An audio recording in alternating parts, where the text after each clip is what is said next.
What's up, everybody? Welcome back to Racing Dudes Live. Your favorite racing dudes here covering the biggest races of the weekend, March 4th. And guys, first of all, good to see you. Aaron, how's your day been at Gulfstream Park, buddy? Great. Having a great time at Gulfstream today. Having a great time everywhere. We're having a great time before we get on the air. Everybody's in a good mood. It's going to be a great live show, man. Hour and a half. We've had no disappointments at Gulfstream. Charge it. He showed up and wait a second. Uh-oh. Is that foreshadowing for what's going to happen later? We'll see. Oh, boy. Jared, you jumped in right at the last second as we were starting to go live. So perfect timing. But I know you've been paying attention to the races, too. We just saw it. Yeah, like Aaron mentioned, Charge It. Not a wet balloon, but definitely a very deflated one. It's just been one of those days so far on the early card. It's been nuts. The times when you're trying to beat a horse, you can, at least for me, I've been able to get the favorite beat and been on the wrong horse to beat the horse. So it's just been one of those days that even when you try to beat the horse, I can't find the right horse. So it's just been a really frustrating day. Hopefully, we're in this like back half of the card. Obviously, the big stakes race is coming up. Hopefully, we can right the ship a little bit here. Mike Endorsed was the horse that knocked out Charge It in that last race, and is a horse that I imagine Mark Sharp hit the last couple of races. It's gone well, and I didn't have him here. I maybe I should have. I just really bought into the hype of Charge It. Were you on the Charge It train up until about 15 minutes ago too? I don't give a shit about Charge It. Let's talk about the horse we should be talking about. Smoking Jay returned today in the first at Gulfstream, and one easy, baby. Let's go. Mike, famously one of the very first horses Mike ever did for the stable up series he does for us, and he stabled him up, and they went, as Mike said, it went put the asshole straight in the Haskell. What the hell are they doing with him? So it didn't work out that way. But hey, we're gonna try and make some money, close out the last few races here at Gulfstream. Feeling pretty good about what we're seeing. We'll start here with the Grade 2 Devona Dale Stakes. They're about 6 minutes to post, just hitting the track. Red Carpet Ready is going to be the favorite here. 6-5 right now are the odds. Leave No Trace, 3-1 second choice. Aaron, are you surprised that she's that low? She is a Grade 1 winner, but we're coming off of a bit of a layoff. We haven't seen her since the Juvenile Fillies. No, I'm not surprised at all. She's that low for one reason. We saw the big favorite beat some of the other horses that are entered in this race today. We have not seen the big favorite beat Leave No Trace. So I think what people are doing, it's like, okay, this is kind of the new shooter. Then you look and it's like, wow, we got some nice class here. Grade 1 winner, like you said, a couple of hitting the board in Grade 1 races. And they're just like, well, this is the horse we're going to try to use to beat the big favorite. It's the logical second choice on the board. So not shocked at all that this horse is taking money. I will just expect this horse to just continue to take money all the way up until post time. Jared, talk to us about the favorite here. Now even money, Red Carpet Ready. Really done nothing wrong. We just haven't seen her try this distance, but what do you think? Yeah, I mean, she's my top pick of the race. I don't think, there's anything to get creative there with that one. But I do think that, 6-5 is becoming, especially after the day we've had so far, where I don't know that I feel confident playing a 6-5 on this horse here. And I think there's options, undervalue asset, I think is interesting in this race. Of course, got beat by Red Carpet Ready last time out. Like, Halter mentioned Leave No Trace. I kind of like the 2 Infinite Diamond a little bit. I think that horse is sneaky. And so I think there's options in this race if you don't want to be sitting there playing a 6-5 horse, which I really can't blame you for not wanting to do that. Mike, what about you? If you were going to play this, I know that the pick 5 got knocked out because of Endorsed, but where did you go for your pick 5 ticket here? I was 310 here. I was hoping to actually get a little bit better price on the 10 horse than 7-2 with atomically scratching out and undervalued asset, not taking a ton of money here. He's sitting at 7-2 there on the 10. I agree with Jared. The 2 horse probably the most interesting at the price, 9-2, and bet down off a 10-1 morning line. But I don't think you want to get too crazy here. I think Red Carpet Ready is clearly the best horse in this race, in the best form, should improve second off the layoff as well. Not willing to bet the horse to win at even money, but I don't hate the idea of playing a 310 Cold Exacta, which is paying 9-1 right now. If you like the 2 horse, the 3-2 Cold Exacta is paying 11-1. And to me, that's where the value is, because right now the favorite in the Exacta pool is 3-5, which I think is incorrect. Yeah, you talked about the other horse that I used. I switched up in my pick 5. I added the 2 Infinite Diamond, and I'm watching her odds go down here. She's now 7-2. Horse did 2 tries at Gulfstream Park, going a 1-turn mile on the dirt. Got a victory, broke her maiden gate to wire, and then won the Cash Run Stakes in her last start. She's coming off of a little bit of a layoff. We haven't seen her in 2 months, and she's going to need to step up and buy her, but it's not going to take that much of a step up. Undervalued asset is coming off on 82 for finishing second in the forward gal, and that's what Infinite Diamond had in the cash run. And Patrick Biancone, he can sometimes pop them with the good venom on the good Cobra venom on a big deal like this. We saw him do it at the Indian a couple of years ago for the Fountain of Youth. Aaron, did you consider Infinite Diamond at all to be a threat?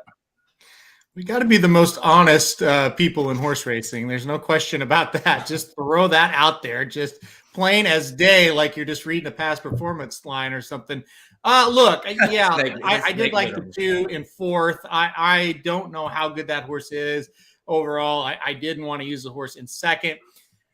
I kept it with Somich. I kept it pretty simple. I went 3-10. I just think the 10 is kind of the class of the field, and the way it's going, it'll probably come in 10-3 instead of 3-10 today. But I was with you. Now, the one thing about the Chad Brown horse, the 5 undervalued asset, this is the second time against winners, the second time in a stakes race.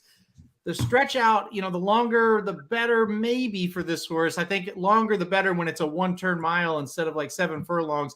Was closing last time out. I think the horse will run a little bit better today. I don't know if she can turn the tables on Red Carpet Ready. She's been awfully good, but I did kind of look at the 5 of thinking that horse could improve off the numbers she ran last time out. Well, we're going into the gate, about 0 minutes to post, so I'm going to duck out. Got to get the replay and get all that taken care of. But Mike, start off telling everybody if you're going to do a cold trifecta, what would you do here? Look, I try and find some value. If I was going to play a try, I think the horse that's a bomb of a price here that's worth looking at is Lynx, the 7 horse. So I put Lynx in third. I'd go 3-10-7 and try and blow it up. The love for the 2, I like the 2. I see the reasons why other people like the 2, but I think 9-2 is a little short there. So I would go with the 3-10-7 if I was looking for a cold try and try and get a nice price underneath. Aaron, did you have any price plays in here, or did you think this was just, pretty simple with the 3, the 10, the 2, and the 5? Yeah, I thought it was going to be really chalky. I'm with you, though. I think with the scratch of the 1, the 2 became the horse that everybody kind of bets in that 3rd and 4th spot, and that's not naturally happened. I'm kind of with you. I mean, the 2 could come up here and run big, but at that price, it's hard to play that horse here. I would do something like 3-10, and let's throw Darth Vader the 9 in. I think that horse at 41-1, now 43-1. I don't love the horse, but that's probably too big of a price. We got 2 Darth Vader fans in here. Shoddy calling it out, and then Martin as well, looking for Darth Vader to try and blow up the pick 5 there. The pick 5 is already blown up if you got through Charges, especially if you get through Forte in the last leg. Those 2 horses were probably heavily singled in there. Jared, did you like any prices in here? I mean, I'm with you guys. I really liked the 2 morning line. The 2 is becoming unplayable just based. I mean, I wanted a little more value there. Honestly, when I handicapped this race, I kind of thought, let's not overthink this and let's just play that forward gal back, straight 3 over 5. I just think maybe those 2 are the best horses of the race. And, you might be overthinking it just a little bit here, trying to get either one of those horses beat. I do like the 2. It'll be clear if that horse keeps floating up, it's not 5-1. But if that horse can go, get 6-7-1, I do like the 2 because I do think that horse is interesting from a win perspective. Now, Aaron, the famous saying on the turf is the other Chad Brown. Mm-hmm.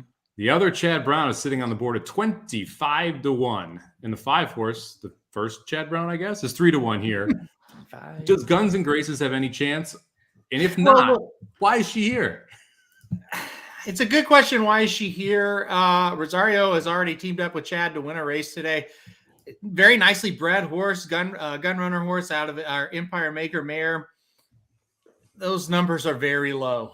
And that's just what it is. And it's hard to kind of get over that. But at the same time, that's why you're 21-1 in this race right now, because of those low numbers. Why is she here? They got to think that maybe she's decent enough here to maybe get a piece of things. I don't have a lot of interest in this horse coming out of that Tampa race. She did win pretty easily, but it was not a very impressive race. Went back and watched it while handicapping this one.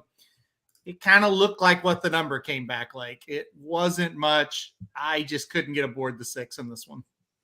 All right, so now we actually are at the gate, even though Magic decided to jump out about 2 minutes early. Jared, we'll start with you. What did you bet in this spot? Yeah, it's like you've never watched Gulfstream before. I'm gonna stick with it. I think it's a straight 3 over 5 exacta, straight exacta. I played the 3-10 straight. Aaron, you play anything? Yeah, I played 3-10, so I'm sure it'll come in 10-3. Love the positivity, my man. Boy, All right, we're yeah, about to go mile you're oozing here. with confidence today, buddy. Yeah. About to go mile here in the Devona Dale prep for eventually for the Kentucky Oaks. It's going to be interesting to see here how the pace plays out as well. The threes wanted to be forwardly placed the last couple of times, should be right on the lead. Infinite Diamond, I think, might show quite a bit of speed from that two post as well. Not too many choices from there. Darth Vader and Leave No Trace have some speed as well. Who do you think makes the front here, Aaron? Oh, that's a really good question. I think the 3. I really think the 3 will get to lead well. They're off, so we'll see. Looks like the 9 and the 10 are going to go out there. The 3 did break very well on the rail, very forwardly placed in a nice position. The 2 Infinite Diamond kind of backed up a little bit. Looks like it's going to be the 10's going to clear over, it looks like. So Leave No Trace going to take the lead here out of the chute. Interesting. I really thought the 2 would be closer to that pace. Definitely up against it now. They must be not moving as fast. They're not really flying either. No. She being the 3 red carpet ready's taken over now. She will be tough to beat if she fires, because that's not a fast time for a horse like that up front. No, she's about 2 to 5 in this spot after that opening furlong. Look at the 9. Maybe the 9 comes up and we get a little price here. That 9 is running very well. I don't know if she'll be able to keep it up. 10 is done. Holy cow. 10 yeah, Leave No Trace is done. It's coming in 3.95 the way it looks now, unless the 5 kind of. This 3 is just on cruise control, I think. Yeah. Unless it feels I'm with you. This 9 is running huge. The 9 feels like the only threat that's even close at this point. They're starting to get busy on the 3. Let's see if she puts her away. 2's making a little bit of a run from the back, but not going to be able to get to these top 2. This 9's going to win. Darth Vader. She's going to win. She's going to win, and she's going to win easy. Shoddy, 45 to 1, and that pick 5 now going to be absolutely blown up for Martin as well. And look at the other Chad. Look at the other Chad. Woo! 9-6-3. Red carpet ready. Stopped down the stretch there. 45 to 1 wins for fun. It wasn't even close. And really, if that horse was 2 to 1 on the turn, we all would have said she had it.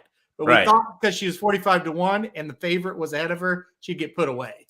Congrats to all of these 6-9 bettors out there. That boxed exactly returns $940 for a buck. I mean, really, if that doesn't sum up the day, I don't know what does. That horse, now again, 45 to 1, a horse gets that trip. You're thinking, well, something might happen. If you don't know the odds of that horse never looks like a loser one step of that race. Monster price there. I would say probably not a contender, the Kentucky Oaks. Probably no one from this race making the gate. I mean, the 3's done. She completely stopped. I mean, the 6 looked like Zenyatta closing, and it just tells me the 3 was just totally quitting. Interesting. That was a really good race from the 9. Interesting to see Leave No Trace struggle so much as well, coming out of the Breeders' Cup Juvenile Filly after running behind Wonder Wheel, who also struggled last time out. So starting to see a little bit the struggle bus here for the fillies after seeing it for the males the last couple of weeks. It's just unreal, right? Like, it's just, Halterman, you said it perfect. If that horse was, if that horse was red carpet ready or whatever, you would think, oh, that horse has won the 9. But because of the horse that was huge price, well, that horse can't sustain that. No way. But that horse looked the best the whole turn. You said it. You said, look, this horse is running well. And, as both of you know really well, when you do play a long shot, you're really looking for that to see how they're running at that point of the race. Are they looking like they're struggling? Is he on cruise control? Is he got a lot of hand on the horse, a lot of handful of the horse? And you could tell, like, this horse is not going anywhere. Like, they're going to have to fight this horse if they're going to get beat. 100%. I kept saying it over and over because it was just like, she's not shaking her. She's not shaking her. Well, she didn't shake her because she's running huge. And she just passed her like she was standing still. And boy, once the 3 got past, that's it. She said, oh, no, none of that. I don't like that at all. And quit. The 2 I thought ran decent. I mean, never would have won, but the 2, like, off a terrible break, came running late there. But I'm with Somich. I think this is another one of those races, right? Well, forget it. Here's the problem. It happened. Here's the problem. Here's the Let's forget problem. We say that every week. I know, but Well, this is the Phillies at least. So we got, Well, but somebody's going to have to win one of these races where we go throw them all out. They're all going to race against each other eventually. So yeah, just wait till they all run against each other. All right. Well, speaking of that, how about we just transition over to Aqueduct, because we got a Derby prep race coming up here. 50 points from Aqueduct. What race is this? This is the Gotham here. We got 15 horses entered. One of them scratched. The 8 horse. We got 14 horses headed postward. Your favorite, the 13 Iron Clover at 3-1. Aaron, did you see that coming? no, I didn't. I didn't think this horse would be favored. Wow. Okay, here's what's crazy, guys. Out of all the craziness we've seen on this 3-year-old Derby Trail and Oaks Trail, pre-race, this is the craziest race I've handicapped in many, many years of doing this. This race is nuts. Everybody wants the lead in this race, including the horse that's 3-1 breaking from the 13 hole. Not saying he can't win, just saying everybody wants the lead. I don't know what's going to happen with the pace setup. Who that's been wanting the lead can sit off of it. I think that's the key, and that's the guess. Who is that horse? I'm not sure. I think it might be Lugan Knight. I put Lugan Knight on top here at 6-1. The race against Arctic Arrogance gave me hope, and that is the reason why I ended up putting Lugan Knight on top, because I agree with you. This is screaming for a pace collapse, just absolutely begging for it with the amount of speed that you have, and the closers just aren't very good. So it's like, do you want to take the 12 Raise Kane, who probably is your best of the closers, 30-1 on the morning line, 16-1 right now, to pass literally 11 horses down the stretch? Or do you want to take one of those horses that's going to be somewhat close to what is going to be a quick pace and hope that they can pass the horses and then hold on? Lugan Knight was able to go pretty quickly against Arctic Arrogance early and looked good down the lane and was able to pass a horse, right? So that's kind of what got me onto the 10 horse here, Lugan Knight. Jared, how did you handicap this thing? Did you look for a closer, or were you more looking for a speed horse that can hold it? Hang on. Dude, it's like we talked about a lot on Bleakers Off. It's such a rider's race, right? It's just going to be such an important how they come out of the gate, who wants to go. How there's a lot, like you said, a lot of speed. Obviously, they're surely not all going to try to go for speed. You're going to find horses, I feel like, that are better than they really are, that are going to be hurt by this situation in the race. So it's one of those that you're going to have to try to find the horse and the jockey that you think is going to get the best trip. I'm surprised by the price. I thought Slip Mahoney to me should be the favorite. I like that horse. That if the horse stays at 5-1, I really like that price. I have Carmel Road. I think is interesting from a speed standpoint. I think this horse the way this horse has been working lately makes me think that this horse is going to be tough to run down. And the horse has shown when the horse ran at 1 mile previously can come from off of it just a bit as well. So a little versatile. I'd like to see, being inside though creates some issues with, and that's the problem with this huge field. You have the 1 turn mile. They're all going to, someone's going to have to get sandwiched there on the inside unless you want to go, right? And I don't know how I feel about Carmel Road being 10 lengths off of the lead when they hit the stretch there. So that's what's interesting about this race. But yeah, I like the 5 and the 11 right now. Aaron, where did you end up on top here? And I think you will agree with me here. My opinion here is pretty lukewarm. I'm not going crazy on this race in any way, shape, or form. Who'd you end up with the top with, and where's your confidence level with that horse? Yeah, I put Slip Mahoney on top, kind of why Jared was talking about it. It's kind of the same kind of thing. Just I think he'll be able to sit off and make a little bit of a run and doesn't absolutely have to have the lead. So I put the 11 on top. Confidence level, it's not very high because no matter how you handicap, whether it's speed figures or you're a pace player or you're a class player, this race is a very interesting puzzle no matter what. Every way you look at it, it's very it's just very helter-skelter about what is going to happen. You talked about closers. So I have the 11 on top, but you talk about closers. Because of the situation, I put the 12 in second, Raise Kane. They're basically, he's the only closer. Him and General Banker, maybe. The only two that kind of can come from out of it. And in a race like this, I just think that's what you need. I think, 30-1 morning line on Raise Cane probably was accurate, but with the pace dynamics, you're getting this worse bet because they're seeing the same thing I'm seeing.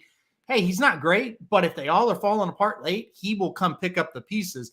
At least his game plan. He's going to come from way out of it.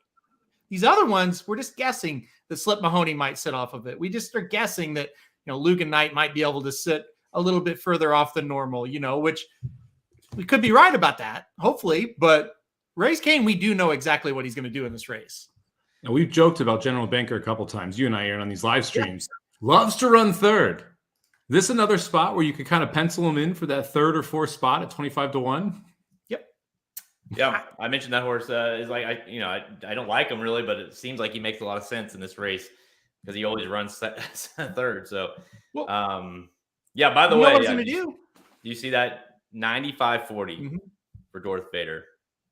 Just I'm playing in a qualifier for the Keeneland Gamble, and this dude Somich had the horse in the first race. I don't remember who it was. It was in the 9 horse, and then also had that one through 6 races, $110. Well, luckily 2 spots cash there, so you got 1 left. I'm immediately like playing for second. All right. So how many? We have 2 yak teams in here. Is that right? Carmel Road coming in is 1. Is it just the 1 yak team? Just the 1. So this is the first day we're going to see yak teams in preps here. We've seen some of these Baffert horses leave from him. This is the first race in the barn. We didn't see any really dramatic drop off in the first race of the yak team barn. We did in the second last year. Are you kind of playing Carmel Road?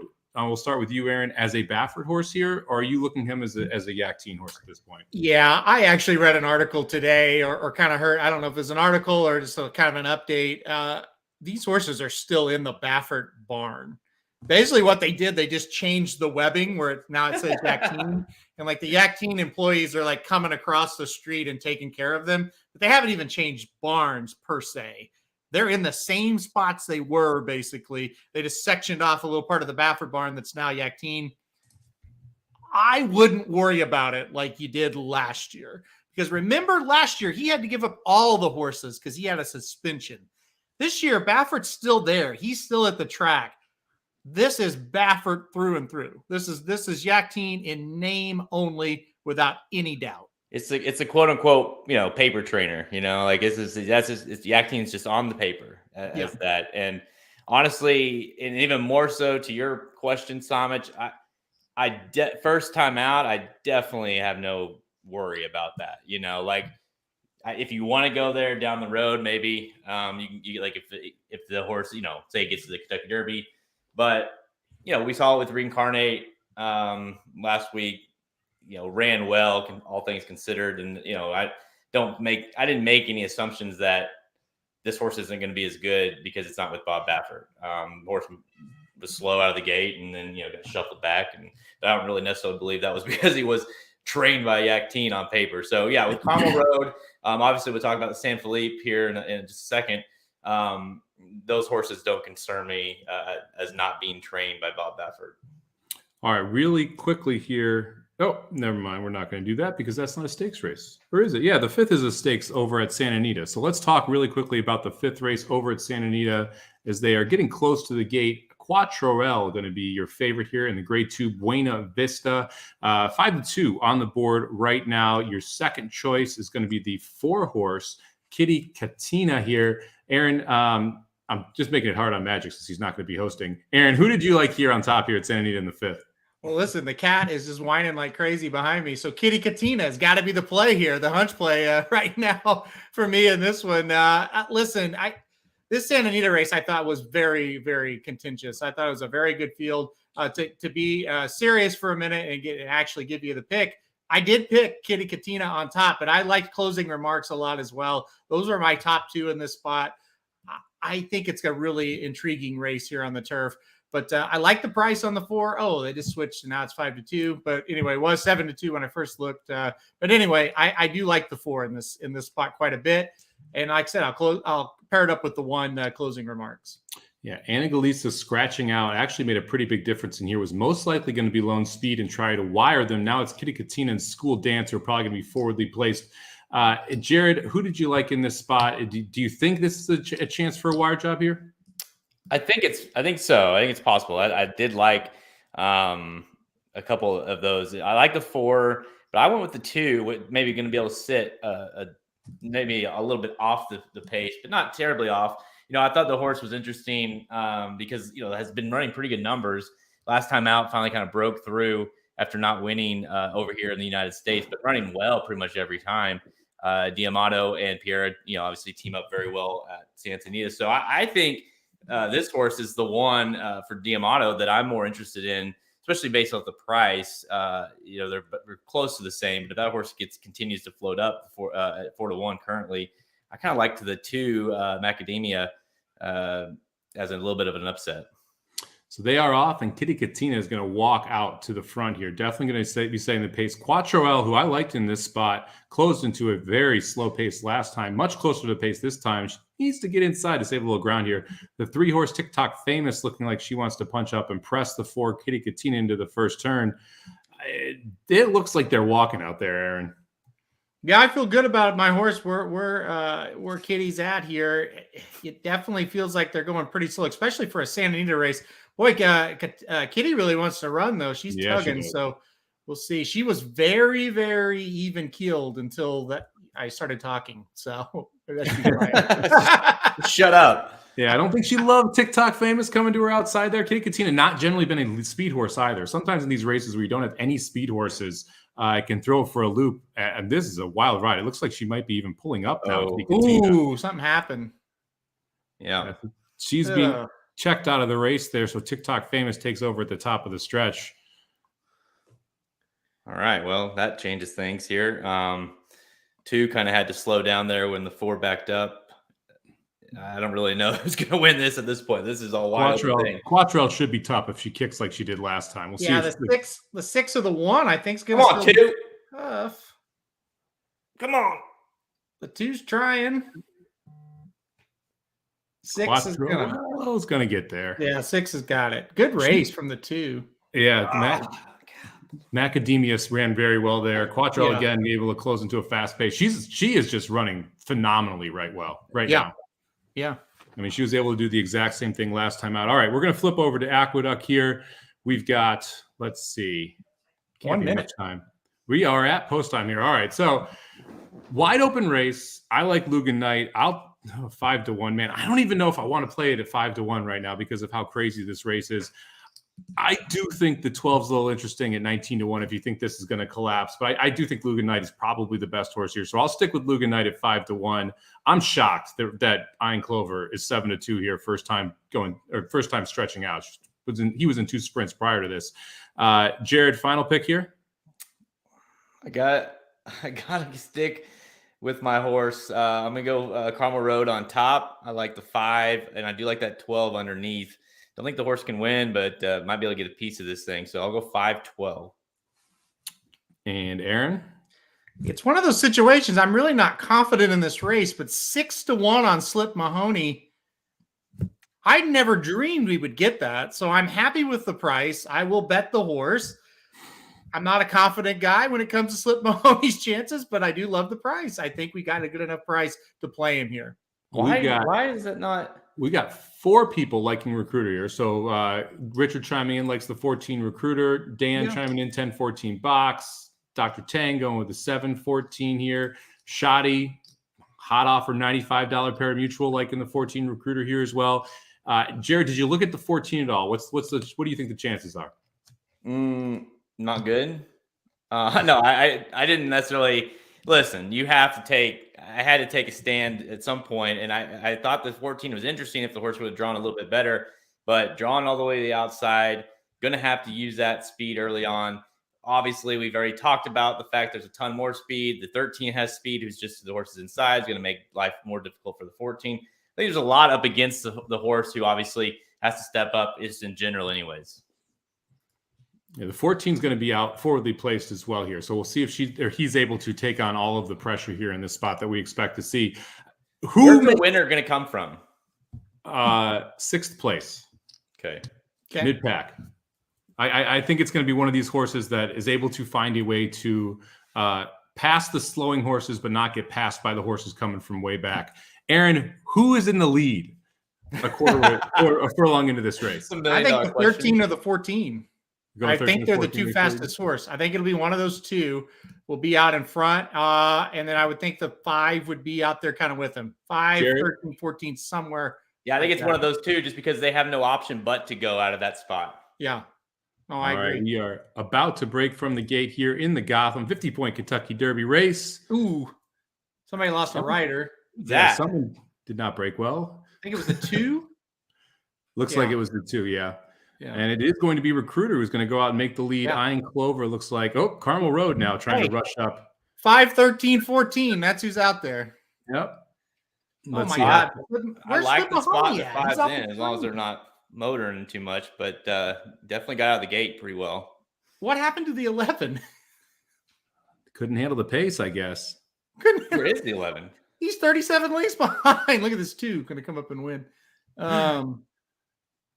All right, so we've got Carmel Road who made the lead, Jared. You got to be at least happy about that for his chances from that spot. Yeah, I mean, I thought he was working out well, so I thought he'd be, forwardly placed. But shit, I mean, now the 2's in the lead. Oh my god. Yeah, no, he looks tough right here. But look at this. Now he's got a problem with this 2. Who? This is a nightmare. Holy shit! Look at Slip Mahoney now. This is a stupid race. He went too fast. Though, I'm afraid. I'm afraid he going pretty wide. Clover's coming.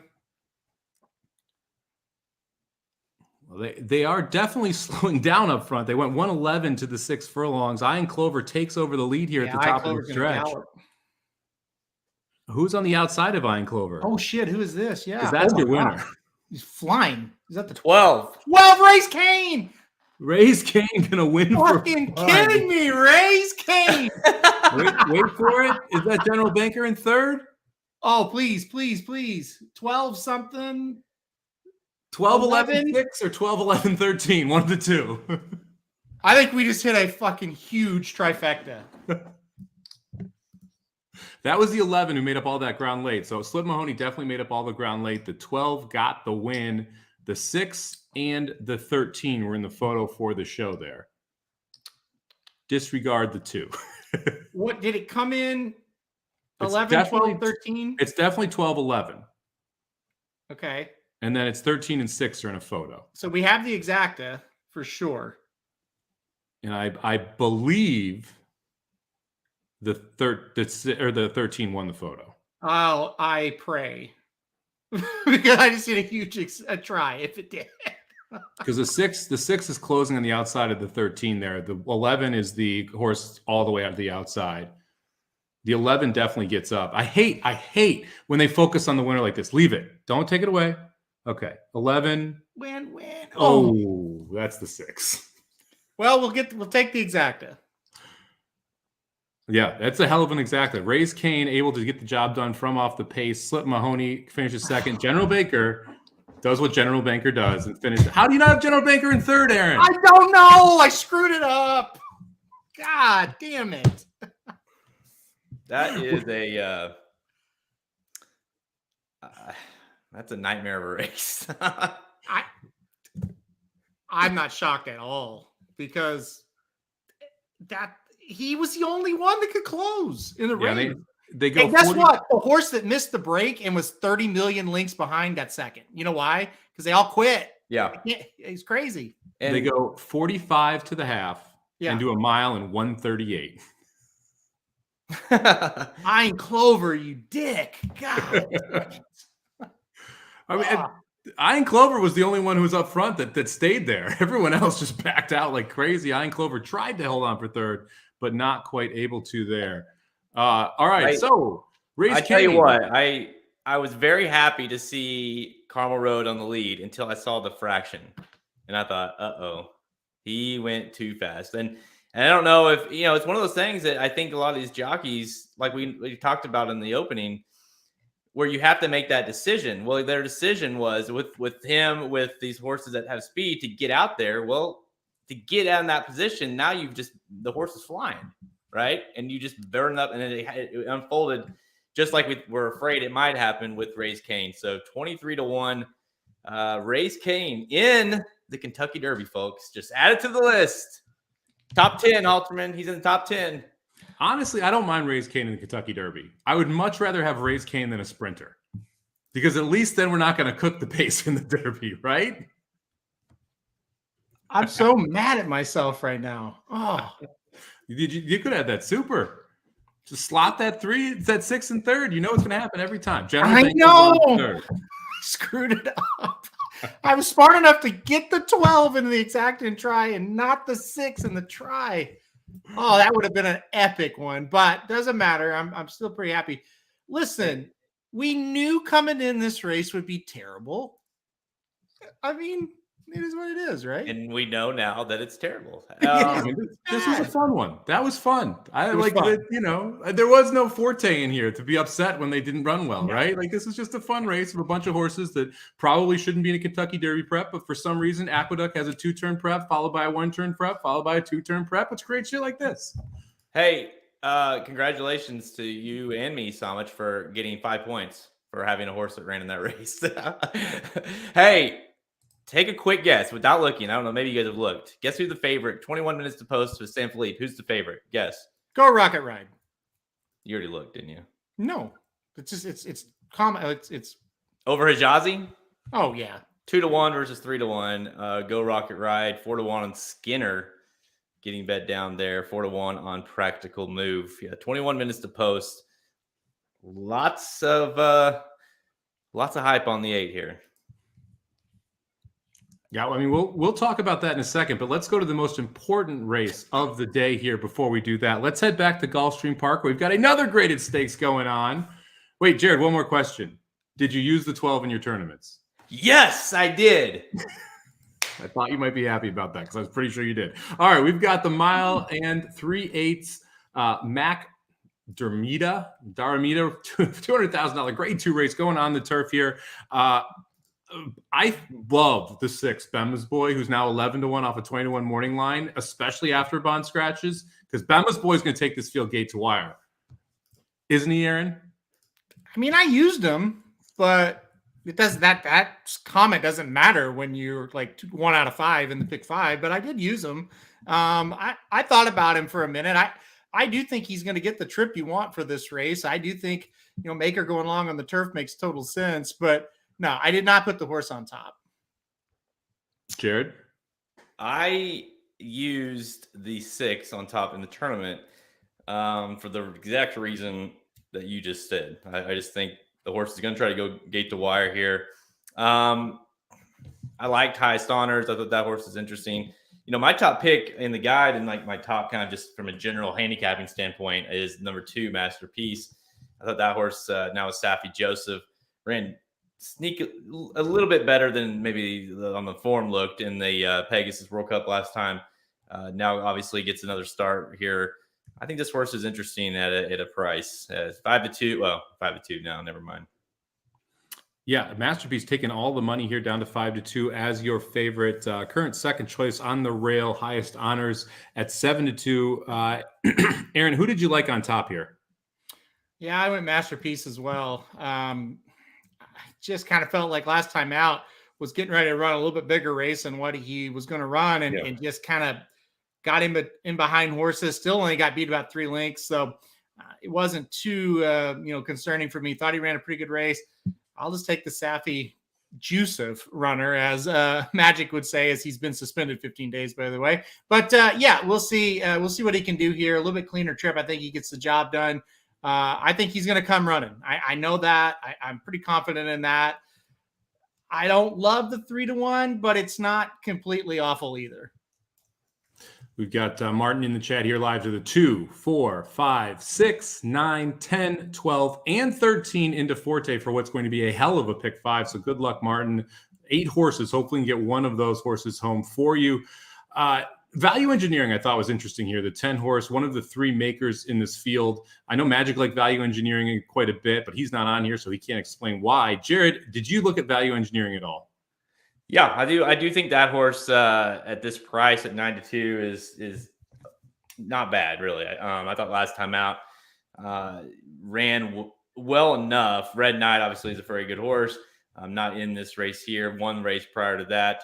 I think he's got the talent to win. He runs well at Gulfstream Park, just hasn't been able to win. Jose Ortiz back aboard. So, yeah, I think value engineering, I think I said it on Blinkers Off. It's like, originally I was against him last time. I was like, well, if Chad Brown can't get the best out of him, Maker, and what's Maker going to do? Well, it's Maker. So, and he showed that he's still got a little something left. So I think he'll be coming running late. By the way, why can Magic not be on these shows? Is he editing in the back? What's he doing? I don't know. People love. He's the face of the show. He's got the pretty face. I don't know why he's on here. Anyways, I bet $200 on Bema's Boy to win. That was my bet for this race. Instead of trying to go crazy, hitting exacta or a try, just took a win bet here with the 6. Aaron, did you bet anything? Yeah, I just put the win bet there on Masterpiece in the spot. I just think 3-1's a good enough price. I'm really unsure about the other ones in this race. One horse I'll mention that drew in that I do like is the 13. Don't let the 13 beat you in this spot either. I thought he was very interesting at a price here. I would have liked even better if Castellano chose him over Wicked Fast, but it is what it is. That horse isn't bad. That horse can run with these. So just don't forget the 13 drew in. He's sneaky at 11-1. Yeah, I don't know why I like Henley's Joy a little bit. The 5 horse who's 42-1 now on the board, 35-1 on the board. Henley's Joy has pulled off an upset here at Gulfstream Park in the past at a monster number. I wouldn't be shocked if Henley's Joy ends up here in the try as well. So that's one I would put underneath if you're looking for a balloon type of price. One of the horses we talked about quite a bit on the Magic Mike show was Shouty. Jared, did you have any interest in that horse here? Yeah, I do actually. I love this price. I believe I have this horse second or third in the guide, but yeah, definitely my top 4. To me, I thought this horse, has enough of that late kick that we've seen the last few times.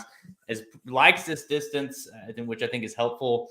And has been facing like a decent fields. Has faced and beaten comeback winners.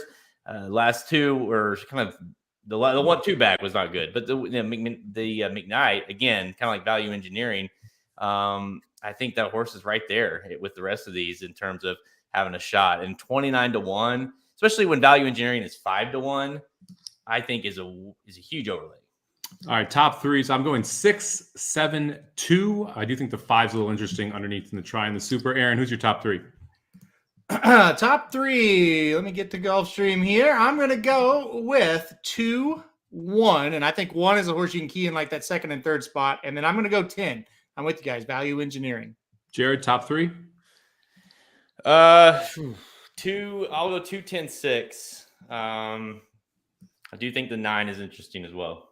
Neither of you guys like the morning line favorite 5-2 Astronaut, the 7. Surprised. Short price, been winning a bit or won like a bigger price. I'll let him beat me at a short price. There you go. All right, we are off, and hopefully, everyone's off clean. Did Bema's Boy not go? Unbelievable. Why are we in last?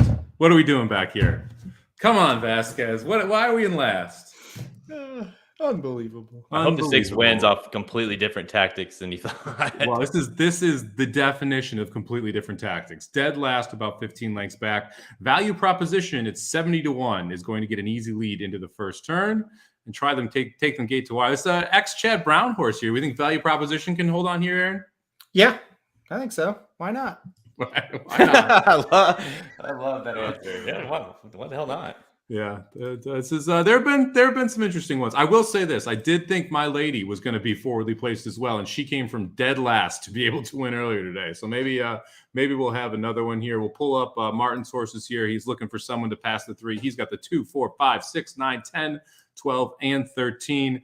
All right, value proposition starting to run off a little bit. This is the last thing you want to see in a speed horse, right? When they open up by like 7 or 8 lengths. Especially I kind of like that. They're crawling. I mean, if I bet him, I wouldn't be upset right now. Astronaut in a nice spot here at 7-2. Definitely. Yeah, that second pack there is in a nice spot. Value engineering obviously is never had an issue of trouble there. Shouldn't probably get first run here at the winner or at the leader. Right. I got good news too. Bema's boy is not in last anymore. Who'd he pass? I don't know, but he's on the outside of someone now, so that's a good sign. Two's gearing up here, Halterman, for us. Yeah. He looks loaded. He looks loaded, but can he get up there? That's the question. And Aaron, you're 13 as well, running big. Yep, running a huge race. Masterpiece. Ooh, bumping there between the 13 and the 10. Come on. Engineering. Joseph, where are you? Come on. Here comes the 2. Come on, Masterpiece. Come on. Is he going to run out of time? Oh, no, it's not Yeah, going to it's get all right. there. 10, value 10. engineering. Value engineering gets the job done. Good Magic. Was that your top pick? It was. Nice pick, Magic there. I knew you liked value engineering from the show. And then Martin advances to Forte there for the pick 5 as well. We got to just keep on rolling on here, though. Magic, let's flip over to Santa Anita. Stop making The me second of 3 major Derby preps on the day here. 11 minutes to post here. 6th race. Go Rocket Ride. Okay, I am shocked Go Rocket Ride's the favorite. Who thought he was going to be the favorite? Really? 100%. Really? Oh, yeah.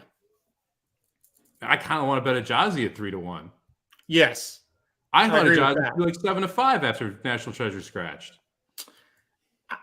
I think the hype on this horse is incredible out there. I really do. I when I saw 5-1, and no disrespect to Mr. John White, I chuckled. You're not going to get it now. The scratch of the 2 really helps, get down that price. But 5-1 was a pipe dream. This horse has so much hype. He has the connections. Everybody loves when Mandela has a good horse. He's such a nice guy. Everybody loves when he has one. Everybody loves to bet Mandela. And he's got Flavian Pratt. And I just felt like that would be the case. You got a Jazzy. It's Mike Smith. He doesn't take the money like he used to.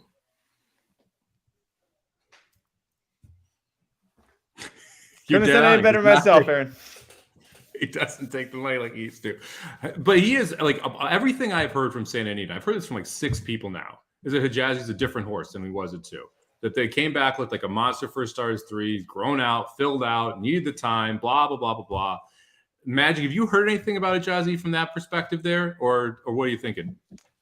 Just the same usual bullshit about how any good horse at this point in time would be doing training wise. I mean, Baffert really was kind of tight-lipped about it. It just, people say he looks good, but they've been saying that since before he debuted. I mean, he is a beautiful looking horse. They didn't spend $3.5 million on an ugly little donkey.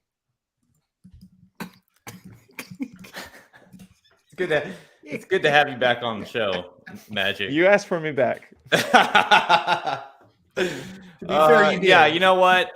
We talked a lot about this this week. I think we all did, really, in all the shows. Like, okay, Halterman, you said it earlier.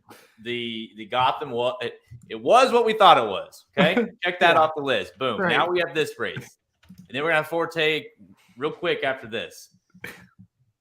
Someone needs to step up. There's a chance. I think Hijazi and Go Rocket Ride, both with wins, would become like a legit top 5 horse in the crop, just because we need one. Like everyone's begging for one, and then obviously Forte, he can secure that top spot, coming back strong. But it's up for the taking with either one of these horses, in my opinion, in this race. The other ones win, you're like, okay, Skinner wins, you're like, that's maybe a top 10 horse. But I think either the 7 or the 8 win here, and it's somewhat impressive, then all of a sudden it's like it's a legit top horse.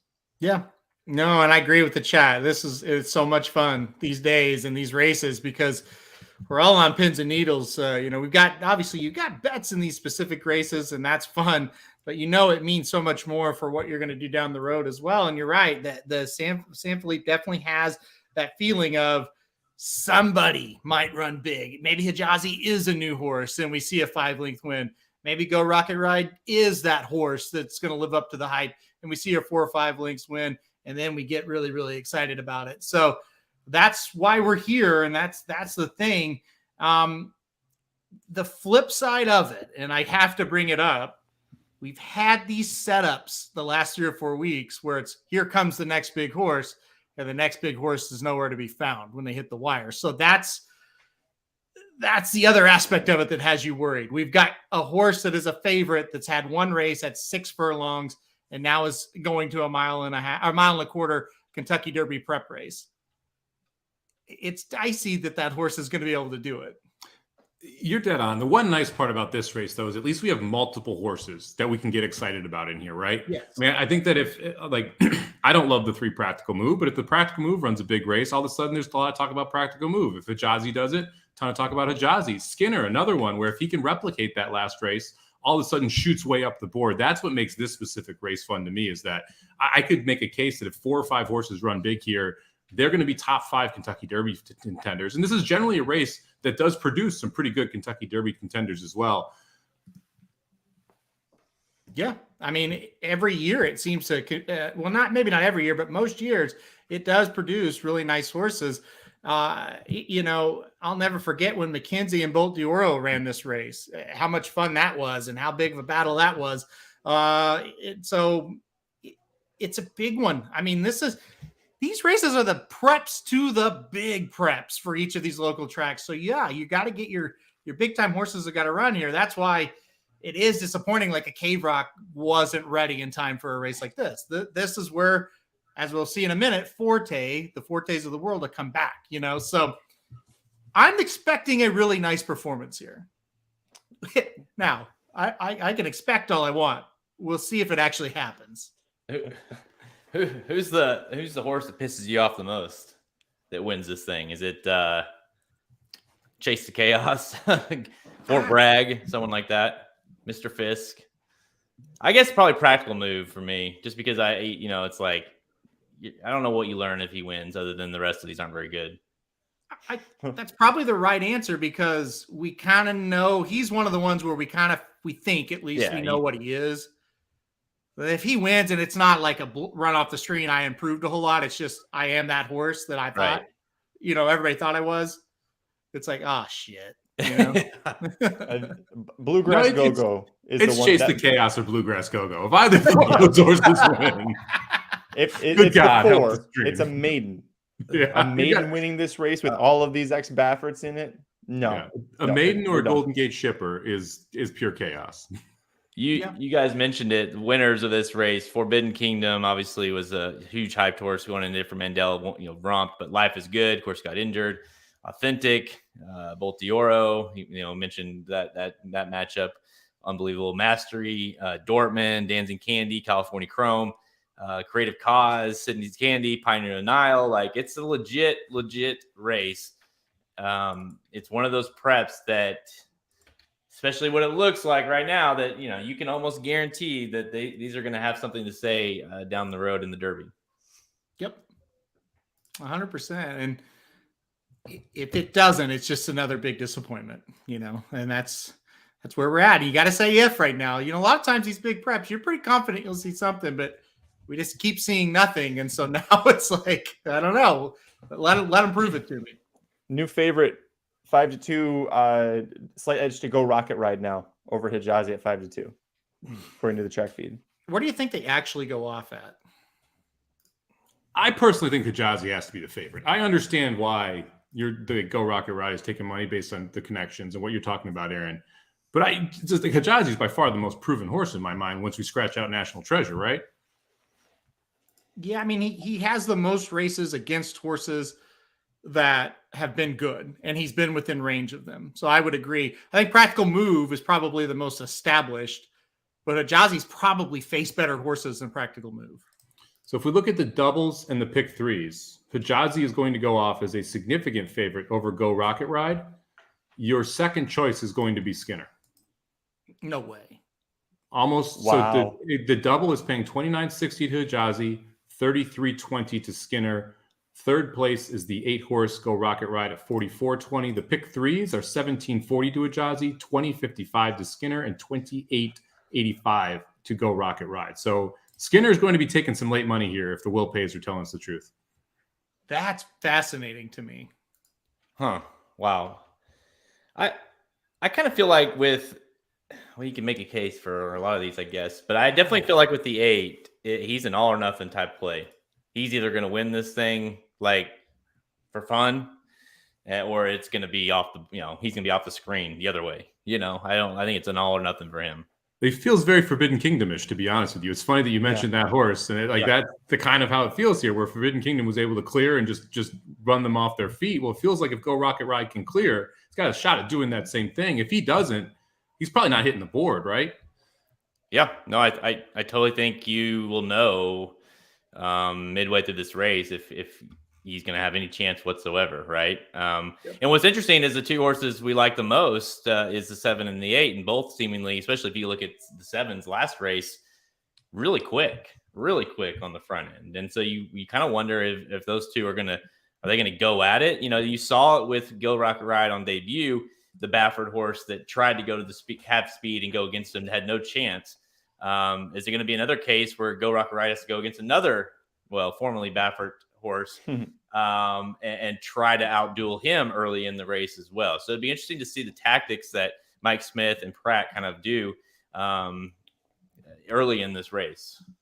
I'm going to say that I think the 8 gets a lone lead. Hijazi in 2 of his 4 starts has been a little slow out of the gate. Last time out, he kind of went up under his own power to be able to get back to the lead, but he also had broken from the rail there. Here he's breaking from post 7. If he breaks a little slow, Mike Smith isn't known for rushing horses, straight up to the lead that much. So I wouldn't be that surprised if the 8 gets an early lead. Now, is he able to go 2 turns? Because he's coming off that 6 furlong race, right? And he's, a lot of these horses, including Hijazi, Go Rocket Ride, they're coming off of Lasix. So you got to figure out, can they handle that? Is that going to be an issue? For some horses we've seen on the trail, that has been a problem. Mostly the McPeaks and the Romans of the world, but I don't know. I think the 8 is going to be up front alone early. See if the breeding lets that horse go 2 turns. Crazier Christopher in the chat just posted $12K to Forte in the pick 5. The 12th horse scoops the pool for 480,000. Or no, I'm sorry. There's 2 tickets for 480,000 to the 12th horse. So wild payouts there at Gulfstream Park. Good luck to do. Was it Richard? Whoever had that pick 5. Martin. There it is. Martin. Yeah. Live to $12,000 to Forte. That's a great spot to be in. We'll get to that race here shortly, but we are walking up the post here. 0 minutes to post. All right, top picks. Aaron, go. I'm going to go 8, 7, and then I'll go 3 in third. Jared? 8, 7, 10. Magic? 7, 8, 9. I will go 7, 10, 9. I think Skinner runs well here. Throwing out the 8. Okay. To me, Go Rocket Ride's the least proven of this group. And if I'm going to chuck a favorite and trying to get some value in there, Go Rocket Ride's the one you chuck. Well, he's certainly the least proven because he's coming in off a maiden special weight straight to this race. It's up against much tougher waters here and doing a lot of things for the first time. So we're going to see. But it may not matter if he goes straight to the lead, right? It's the way to get around it. All right, we are in the gate here for Santa Anita in the San Felipe Stakes, and they are off. Here he goes. Jazzy broke very well. Yeah, they're both going to go out there. But Jazzy's going to get the lead. Yeah, Hijazi broke super clean there. Yep. And then pretty easily make the lead. Like he looks like he's completely under wraps here and made the front. I'm guessing we're going to see a 22-4, 22-3 opening quarter here, somewhere in that range, Aaron. Yeah, I agree. These two horses definitely can get 23 and 1. That's slower than I was expecting here for this opening quarter here. I think Hijazi could be awfully tough from there. I think the 7 or the 8, either one could be. They're in a really good spot. They're quality horses, and they're not going near as fast as we thought they would be going. You got Practical Move making a move on the inside here to poke a nose up into third. Fort Bragg sitting out there 3 wide in fourth. 47-1 for the opening half mile. Looks like everybody's still pretty much in hand up front here, Jared. Yeah, this is really, I don't know. I can't really get a good feel for any of them right now. They all look like they're in good spots. If the 8's any good, this is going to be a race. If not, the 7 is going to win for fun. Well, 7 looks really comfortable. Yeah, everyone else is starting to ask now. Practical Move gets a room on the rail. Oh, just cut up the rail on him. And Hijazi floats 3 or 4 wide because of it. Oh, man. Rocket's going to go to the rail now. Who's on the outside? Is that Skinner? That's Skinner, who's trying to close ground, but Practical Move has got the jump here. 3-4 lengths in front. And look at Go Rocket Ride. Look at this 8. Yeah, that was a really good race from the 8. Boy, he Boy, he kind of looked like he was going to finish last for a second.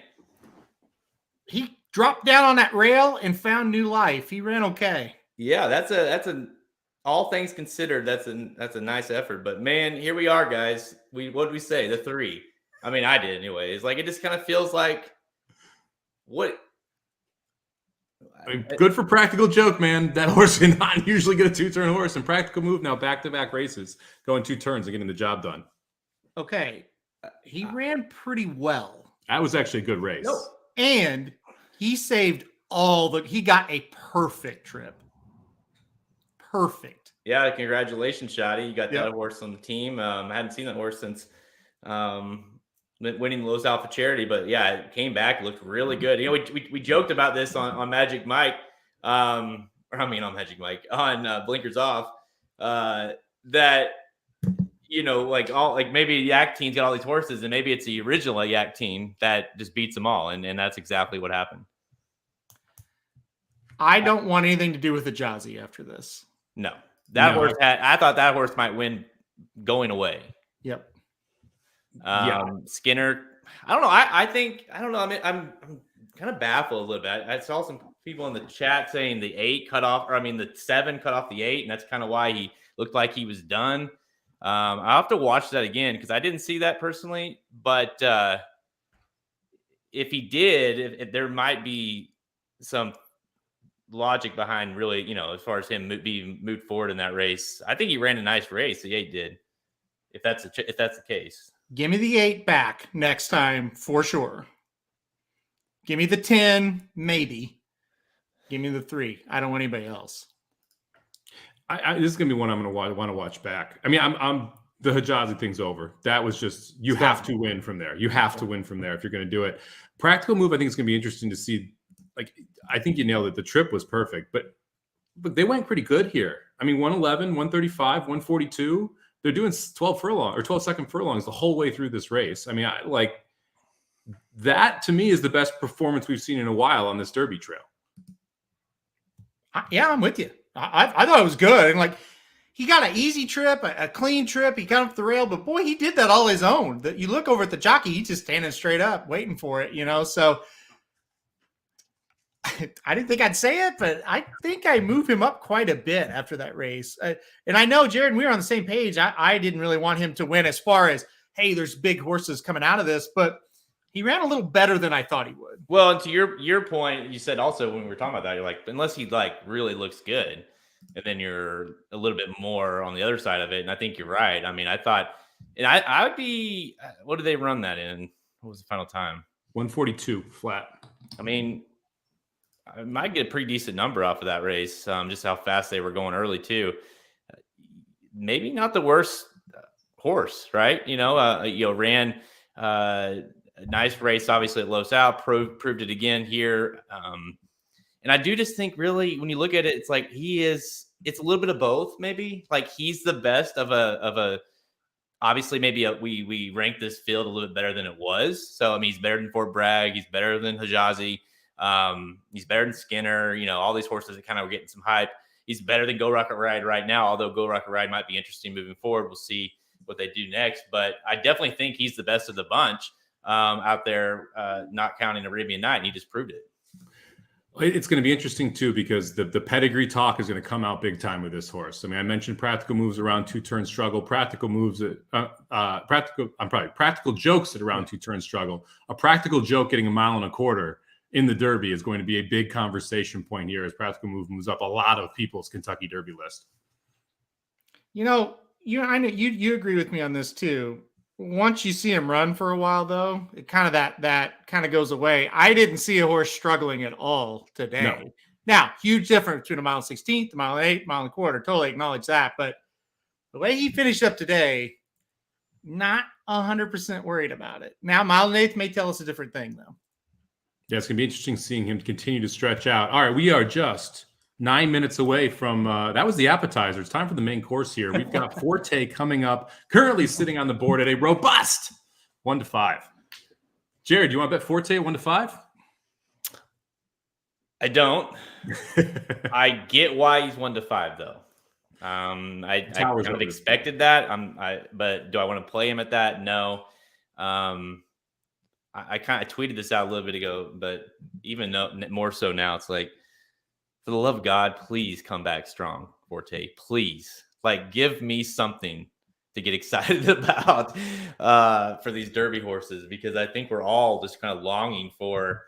Because even in that last race, where you might be intrigued by the 8, and you might be like, well, the 10's pretty good, but there's not like, you're not writing home about it, you know? And so give me a horse. I think it's Forte. Let's hope it is. Well, and the argument too, where we're like, hey, the practical joke, oh no, we don't know if we can get a mile and a quarter. Forte can get a mile and a quarter. We have no concerns about the distance in that perspective, right, Aaron? So if he goes out and he shows out, he's clearly the number 1 horse on the Derby list, correct?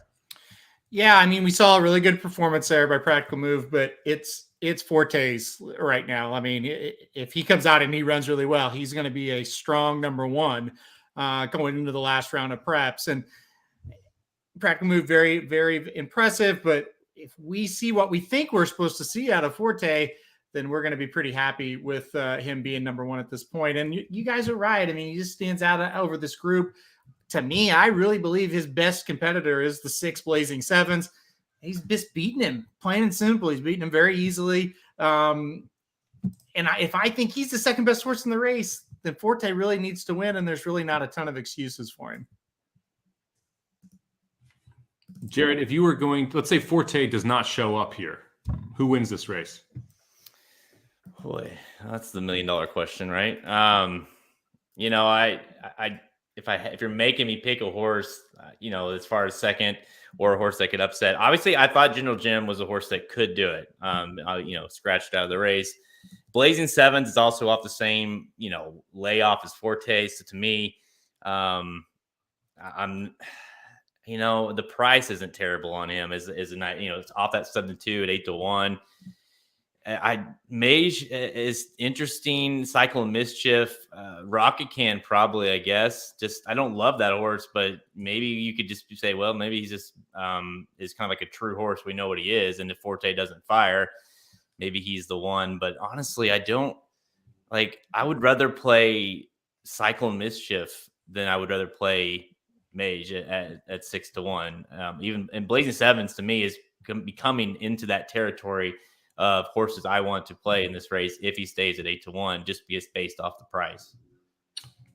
Aaron, do you know what the name of the 5 horse is? No. Ir Miracolo. Do you know what that is in Italian? The Miracle? That's incorrect. That's a pick 5 carryover. That's what that means in Italian. We have a pick 5 carryover to the 5 horse, the Miracle here. Kind of fitting, to have the pick 5 carryover on Fountain of Youth Day when we were headed into a pick 6 mandatory payout day, which, by the way, that might not be alive anymore. I didn't even think about that. You could totally have a single ticket with this, the way this sequence has gone. Oh, I didn't think about that either. Yeah, the big carryover day is tomorrow, and that would be interesting. That'd be crazy. Mandatory pick 6 payout and no money in the pool tomorrow. They'll probably guarantee it at $25,000. Right. Watch the Magic Mike show if you want to get that joke. Anyway, all right, we got to talk about the 7 horse here, Aaron. I know that you're not a big fan of Mage. You know that I am a big fan of Mage.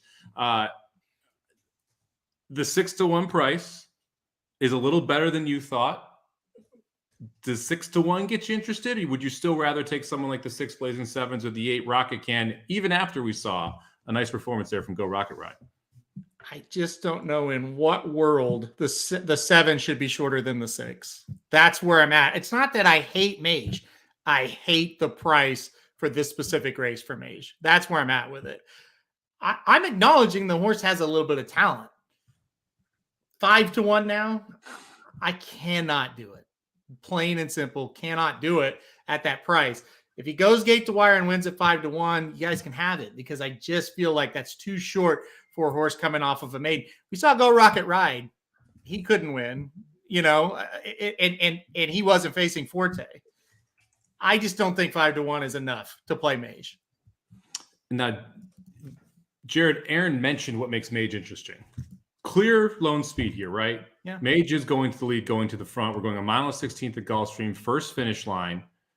Do you think that's why Mage is catching so much heat that he is right now? Because Go Rocket Can just came out of a prep win here at Gulfstream Park. It's going to be a bigger price than Mage. So do you think it's mainly the speed aspect of it, Jared?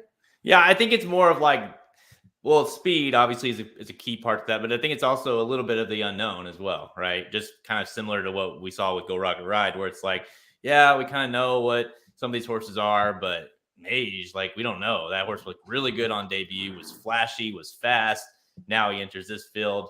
So if you're going to try to upset him, he seems like the horse, but I would need add a 1 in front of the 5 is what I would need in order to play Mage. And that's just, there's no disrespect to the horse. It's just, I feel differently about him than I did Go Rocket Ride. And I wouldn't have played him at that price, to be clear, very clear either on top. But I just don't know. The value is not there for Mage. I think he's going to be a factor because he's got to be, right? With that pace setup, he's going to be a factor. I think he sets it up beautifully for Forte, if I'm being honest. I just think Forte, we kind of see the same thing where he's cruising up and it's just game over. Magic, what do you think about Mage here in this spot? When we talked about Magic Mike show, right, this was going to be the horse that, especially with General Jim scratching out, was the biggest threat because we thought he could go Gate to Wire, fastest horse early. You look at what Go Rocket Ride was able to do, going from 6 furlongs to almost winning the San Felipe Stakes. You see what happened. Mike's out. He's got to go to the ABR live show. So we'll see you later, Mike. Thanks for joining us. You're going to miss Garhole talk, by the way. That's pretty sad. Garhole. Yeah, guys, I don't know. I think it's got to be Mage. What was that? I said Garhole coming up right after the Fountain of Youth. That's why we're here. All right. Where are we at for Gulfstream? They're just hitting the track. I'm gonna call those 99-1. I heard you guys talking about him. Sano's won this before. What was it with Gunnevera? He won this race, but I don't know. I don't think that's a Gunnevera type horse, Aaron. No, me neither. I don't think so. He's very unlikely to win, in my opinion. Again, you got the Holy Bull winner sitting here at 7-1. You got Blazing 7 sitting here at 7-1. If you want to play an alternate, those are your horses to me. Those are your prices. If you want to try to take a shot against Forte, they should not be 7-1 and a 1 race maiden winner be 5-1. That's where I'm at with it. I don't care what the pace is. I just, that's where I'm at with it right now. If this horse was 12-1, I'd be with you, but you've got options. You've got stakes winners. You've got horses in Blazing 7's case that has at least been in the same realm as Forte. If you think Forte stubs a toe, you're getting 2 really good prices on established horses in the spot. How close are we here? 4 minutes to post. Are you, I guess Somich is at, with you guys in here, are you, if I know we've talked about it a lot, but Forte wins. I believe the last time you made a pick, Magic, you changed your pick from Cave Rock to Tapatrice for the Derby. I believe that's what you said last. But really, what do you want to see out of Forte? Is it just, do you just want to see him back and win? If he wins, then just like immediately, almost by default, he's your pick, right? That's the way I feel, because I'm just like, he's my pick, boom, and I'm basically writing it in permanent marker, and I can scratch it out maybe once if something crazy happens in the next month. But otherwise, what else do I need to see? Yeah, for me, I want to see him win. The bar's set pretty low right now. Just show me that you can win. I can make an argument that if he wins barely, it was the rust. How many horses have we seen come back from different Breeders' Cup juvenile races and be worth a damn? Essential Quality, barely won the Southwest Stakes. It wasn't a huge dominating win, but you're like, okay, he got the rust knocked off. He should progress moving forward. That's what you want to see with Forte, and it's a trainer like Todd Pletcher that I learned, but long before I started working for you guys, I learned the Pletcher progression from the podcast. Third start, peak in the Kentucky Derby. You need this first one to get the rust knocked off and get him back interested in beating horses and reeling them in and going after them with that powerful kick. You're gonna set him up for the Florida Derby, and boom, you're right in the Kentucky Derby. Yeah, I mean that's just it. I was talking with a bunch of guys at Oakland last weekend, and this race had drawn, and so we're kind of going over it. And I think it was Evil Steel said he doesn't need to win; he just needs to run well. And we all just kind of paused and said, if you think this is the Derby winner, unless he has significant trouble, he needs to win. He has to come back and win a race like this for you to have confidence in him. He's on the screen right now. He's always been an incredibly looking horse. That has not changed. He is beautiful in person, and he's beautiful on the screen right now. but he needs to win. If he's the real deal, this is a field you got to beat. It's only going to get tougher from here. So you better get it done today. And if you don't, even if you come back and win your next race, there's a lot of question marks around him. So he needs to fire. There's no reason why he shouldn't. Seeing some plays here in the chat. Let's see. Ed Burke's got the exacta forte over the 4 longest shots in here. I guess if you're going to, let's do exacta then trifecta, Aaron. Forte over who's your pick underneath? I think you go 4-6 for the exacta, 4-6-8 for the try, just like that. I'm going to leave the 7 out. Like I said, it's not a situation where I hate this horse or anything like that. I hate his price for this specific race today. So I'm going to try to get the 5 or get the 7 out of there. Go 4-6 on the exacta, 4-6-8 on the try. Jared, same for you? Yeah, I think so. Not only I'd play the 6, I think I'm going to play. The like a 4-9 maybe. Try to get a little bit more creative underneath, just because I think that horse can run back to what he did 2 back. He'll be right in the mix of the rest of these horses in terms of the underneath. I'm not going to try to beat the 4. I'm not even going to begin to create an issue or why. It's like it is what it is. So you might as well try to get creative underneath. Rodney going with the when in doubt, just go with the 6-9 exacta. It worked earlier today. That'd be a nice exacta there.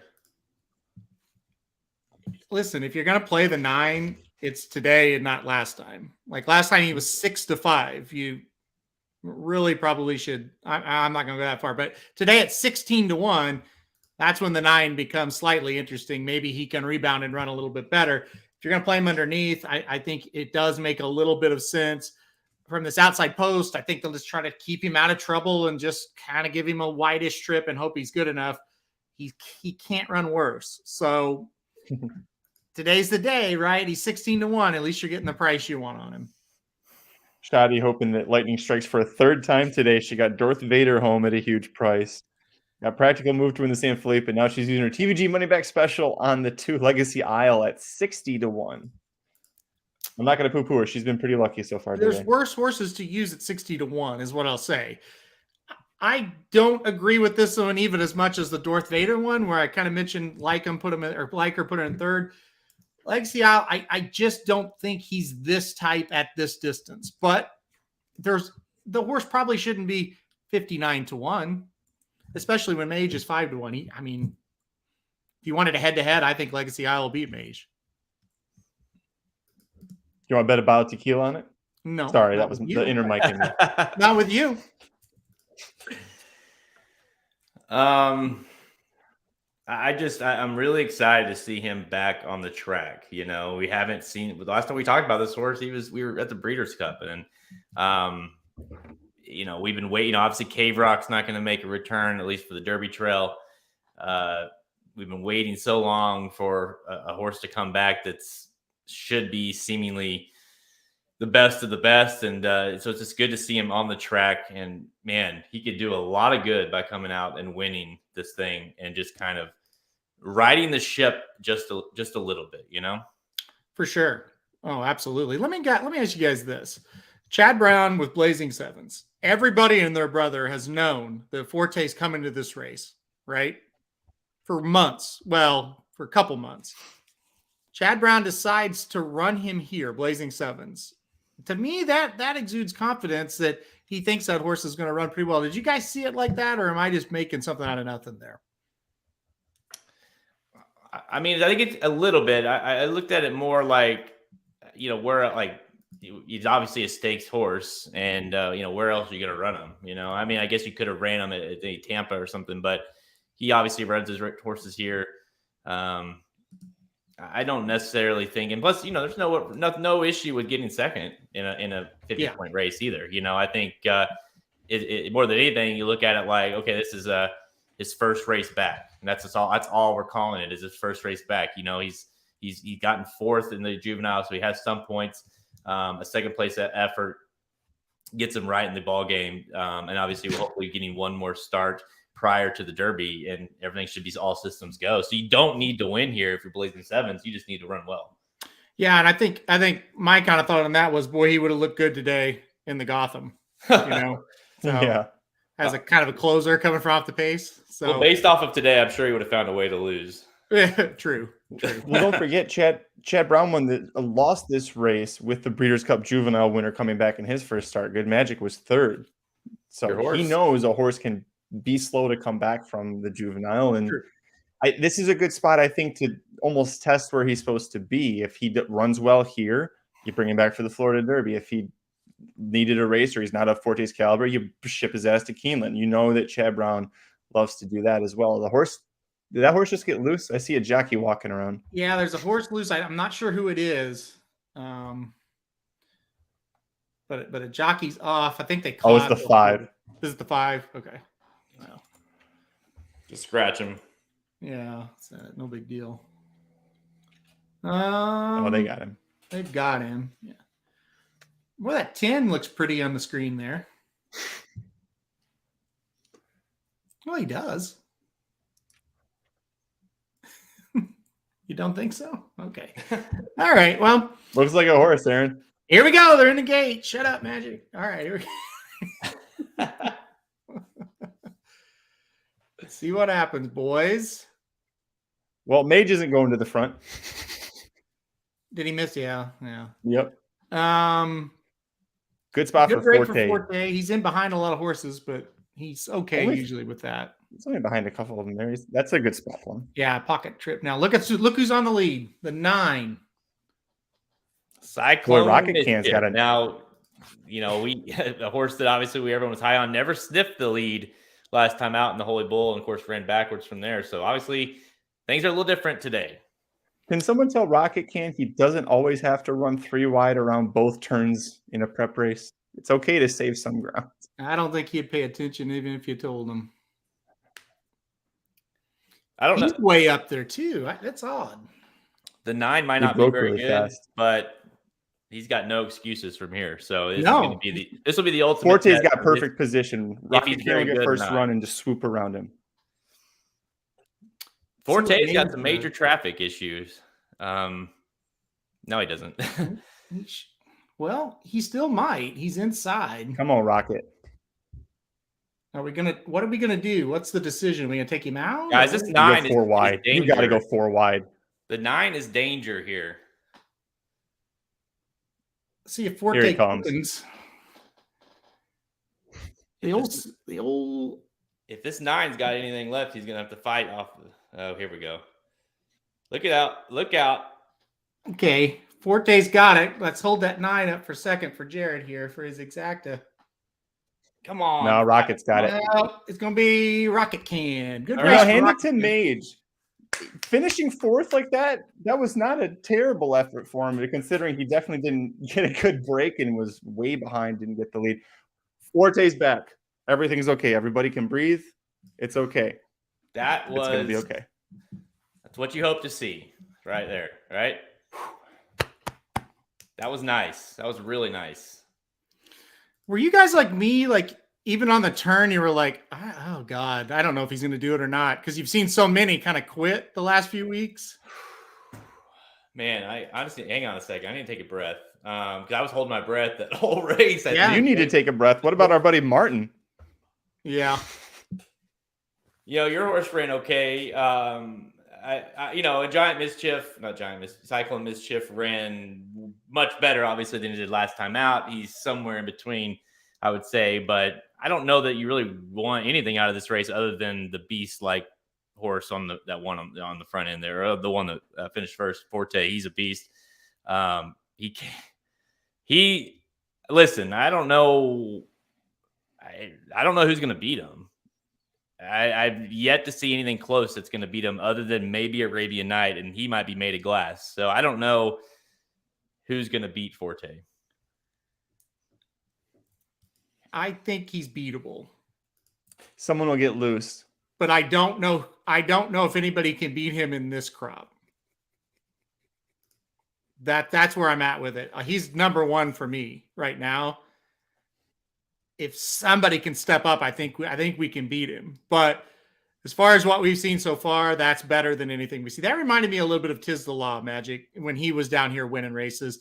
It wasn't like, whoa, jump off the screen, but it was just a really good race, really solid effort. And I think, but that's what he does. Like that's you're right. when he won the hopeful, that's just what he did. And then when the free charity, he got up there and beat Loggins. And then the Breeders' Cup, he kind of just got up there and beat Cave Rock. He never is really ultra impressive visually, Forte, but he just kind of sits back in a little pocket trip or wherever and he just kind of starts going and then just kind of goes around horses. Like it's not ever visually insane, right? Yep.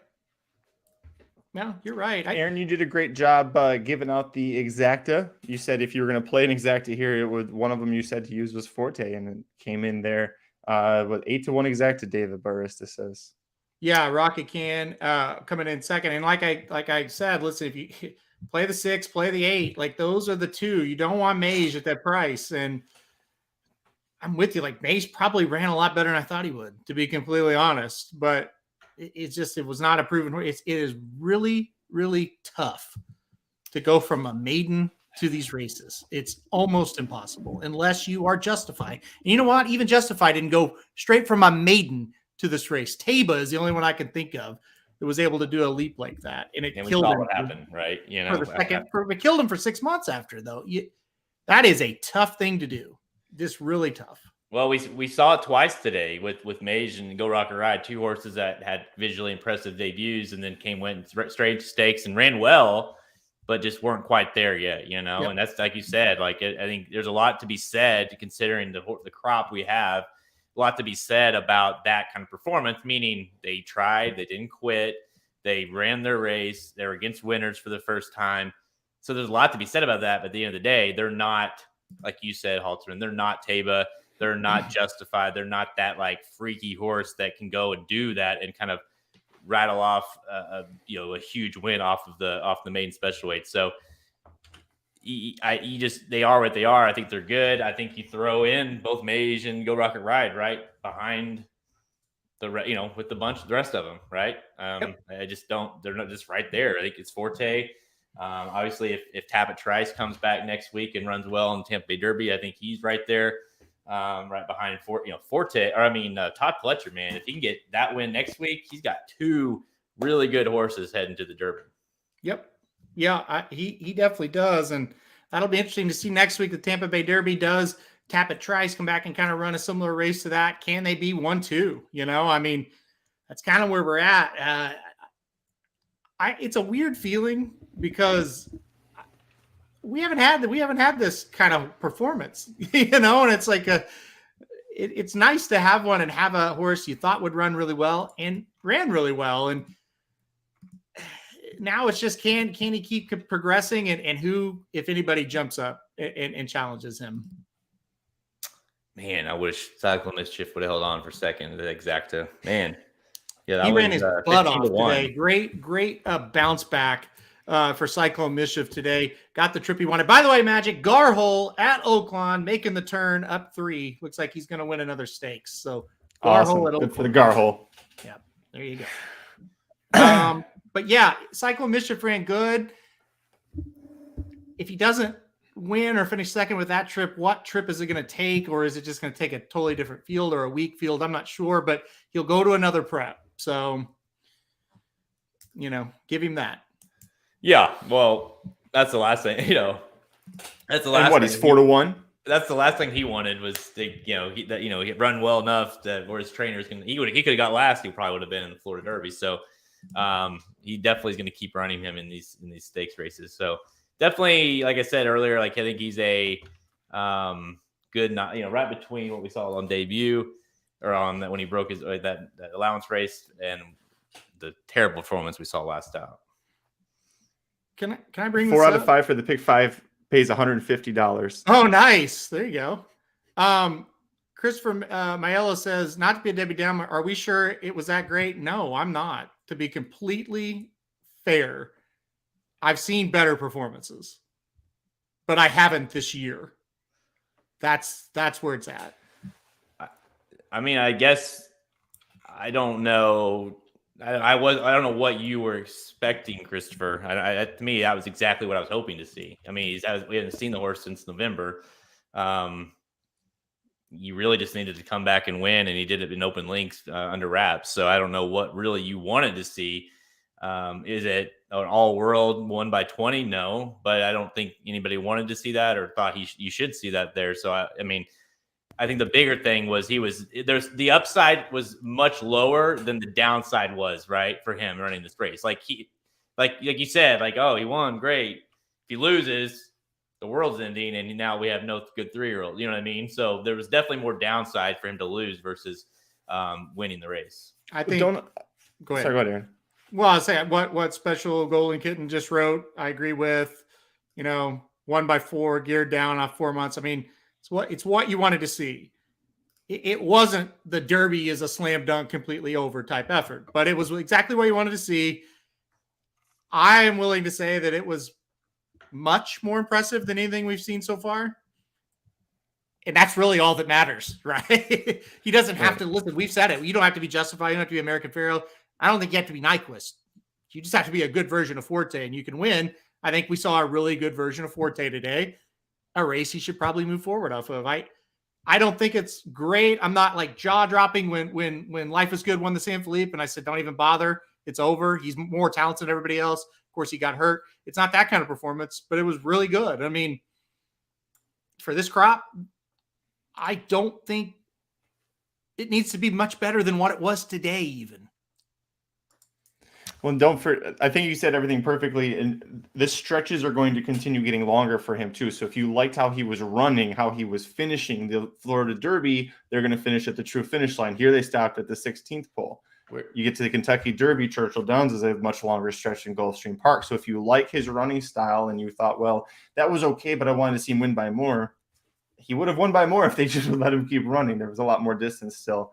Right. For him to cover. So, all right, are we in agreement? Forte is our number one Derby pick right now, exiting. Well, I know we still have the Battaglia Memorial coming up later, but until that race, we still on Forte. Well, pending the Battaglia, yes. Yeah. Okay. I'm on the fence right now with a couple horses in the Battaglia, but right now it is definitely Forte. Yeah. The John Battaglia Memorial, which produced last year's Kentucky Derby winner. Shut that down right now. I don't want to hear that. But hey, real quick, we even talked about the horse. Blazing Sevens. Is he finished yet? What happened to him? He was bad. I didn't see where he went. He never moved from last. I don't know. He wasn't really paying attention to where he was at, but another horse coming off the layoff that, we obviously thought might be pretty decent, was taken first round, I think, in our fantasy league. But definitely didn't show up whatsoever. So yeah, you kind of asked Haltern why, interesting that he decided to run against Forte and really didn't need to win, just needed to run well. Well, didn't run well, so I don't know what's next for him. No, he barely beat out the 2 for last. Yeah. Ugh. Like I said, he just got to the back and never moved. You're if he right. beat somebody, it's because they just quit completely. Wow. All right. Well, this was fun. Thanks, everybody, for joining us. Everybody who was in the chat, we really appreciate it. It's always fun. Congratulations to Martin. So happy you were able to get it, and we were able to celebrate it with you. That's pretty awesome. So good job. We'll be back again. I don't know. Next week, what do we got? It's Tampa Bay Derby. Mm-hmm. It might be a really short live show next week if we do one. But remember that we've got videos and content coming out every day of the week, most of them by Aaron Haltman, who now wants to speak. I was going to say, remember the last time we were live during Tampa? Wonder Wheel got beat by that crazy horse, and then we had Litigate win the Sam F. Davis. And then Jared came on and goes, "Hey guys," and we're all like, "Yeah, we all wanted to jump off a cliff." And yeah, I'm trying to be all positive because I hadn't been there the whole time. You guys look like your dogs just got ran over. So sorry to interrupt again. $31,000 what the pick six paid today at Gulfstream. The good news is there is the carryover. Almost 1.4 million in the carryover tomorrow for the mandatory pick six. That's going to be tomorrow at Gulfstream Park. I bet that pool gets to 3-4 million. We'll have coverage of that on the website for sure, all of our products. So just to clarify, it did carry over. We were worried about that. It did carry over. Big mandatory card tomorrow.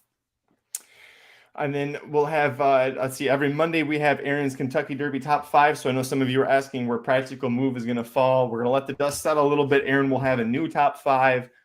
Forte's been his number 1 horse. He's probably not going to move from there, but you can see the full updates on Monday along with the full top 20 post at racingdudes.com. Magic Mike show will be live at 5 Eastern, 2 Pacific to talk about we kind of recap everything that we saw, including we're not live for the Turfway Park stuff that's tonight. So we'll make sure we cover that for you on Monday as well. And then, of course, Blinkers Off, Magic Mike show on Thursday. Next weekend is NHC. So Mike will be in Las Vegas. So if you're out there, let him know. Otherwise, gentlemen, thank you so much for joining me for this one. Everybody who was in the chat, there's been well over 100 of you consistently throughout the day. So really appreciate it. We'll be back next time in every Kentucky Derby prep weekend. See you guys. RacingDudes.com is your home for the best free picks for every race, every track across the country. We're ramping up for the 2023 Kentucky Derby, and we want you to join us in the fun. Subscribe to Racing Dudes YouTube channel, click the notification bell so you never miss a single video. Want to make money betting horses? Bet with the Racing Dudes.